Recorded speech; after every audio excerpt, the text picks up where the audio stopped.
উদ্যোক্তারাও কিন্তু মাঠে নেমে পড়েছেন। জোর কদমে চলছে প্রস্তুতি।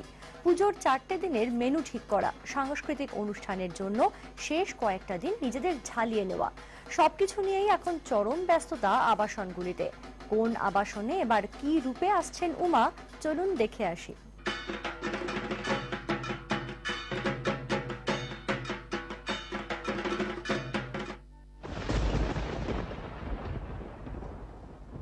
দেখতেই পাচ্ছেন যে বাইরে কিন্তু ঝমঝমিয়ে বৃষ্টি হচ্ছে, কিন্তু এই বৃষ্টির জন্য কি কোনো রকম ভাবে পিছিয়ে রয়েছে বা থেমে রয়েছে আবাসনে উমাকে আগমন জানানোর প্রস্তুতি? আজকে আমরা এই মুহূর্তে পৌঁছে গেছি আনন্দ কমপ্লেক্সে, দেখতেই পাচ্ছেন। তো সেইখানে কিরকম চলছে পুজোর প্রস্তুতি, যদিও এখনো আমরা কিন্তু খুব বেশি সদস্যকে দেখতে পাচ্ছি না। চলুন আবাসনের ভেতরে গিয়ে দেখি কারা রয়েছেন, কাদের সঙ্গে কথা বলা যায় এবং তাদের পুজোর প্রস্তুতি বা কেমন চলছে সে বিষয়ে কি জানা যায়।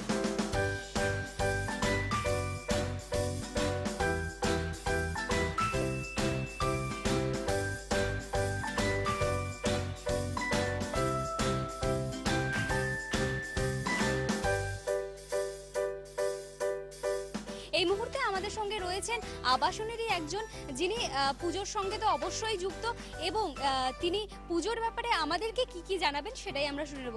প্রথমে আমি ধন্যবাদ জানাচ্ছি ক্যালকাটা নিউজ চ্যানেলকে, কারণ আপনারা এসে আজকে আমাদের পূজার যে মাহাত্ম্য সেটা আপনারা সারা বিশ্বে যে এই যে প্রচার মাধ্যমে আনন্দ কমপ্লেক্সে যে পুজো হচ্ছে সেটাকে আপনারা প্রচার করছেন। সেই জন্য আমাদের কমপ্লেক্সে আবাসিক যে বিন্দের দুর্গাপূজা আপনাদের ধন্যবাদ জানাচ্ছি।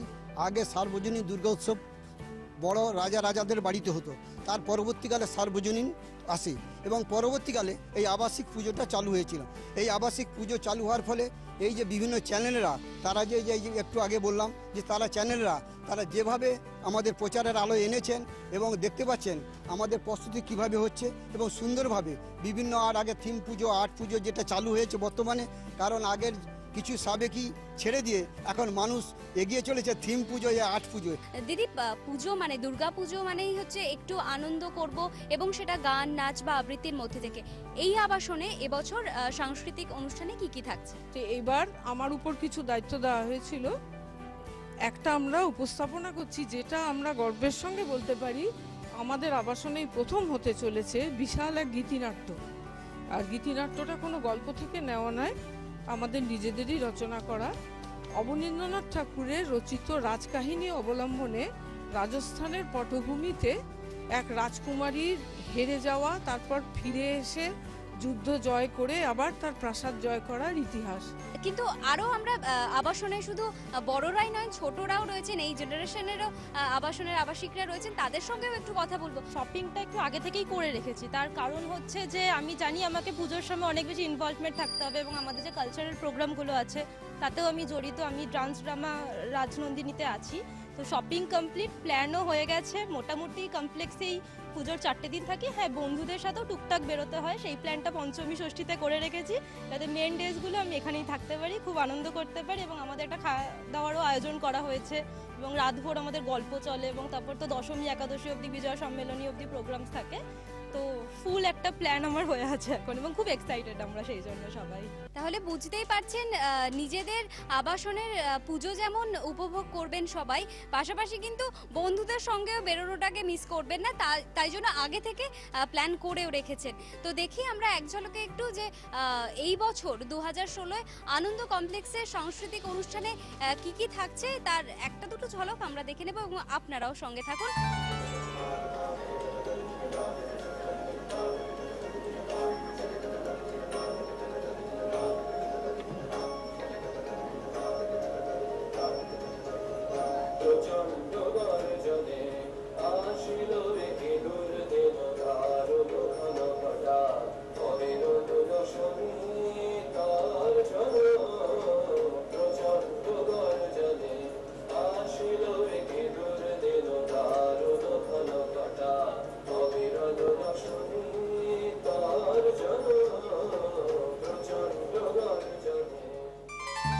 দেখতেই পেলেন যে পুজোর পরিকল্পনা মানে একটু অভিনব পরিকল্পনার পাশাপাশি কিন্তু ইতিমধ্যেই উমাকে নিজের আবাসনে আগমন জানানোর জন্য প্রস্তুতিতে কোমর বেঁধে নেমে পড়েছেন আবাসনের আবাসিকরা।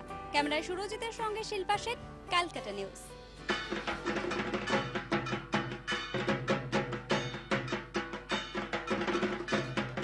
মাতৃরূপেণের সংস্থিত আমাদের বিশেষ অনুষ্ঠানের সময় এখন একটা বিরতির, ফিরে আসছে কিছুক্ষণের মধ্যেই, সঙ্গে থাকুন।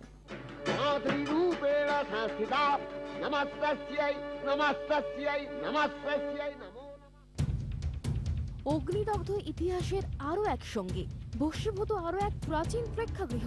অতীত ভুলছে উদাসী বর্তমান, যুগের হুযুগে মুছে ফেলা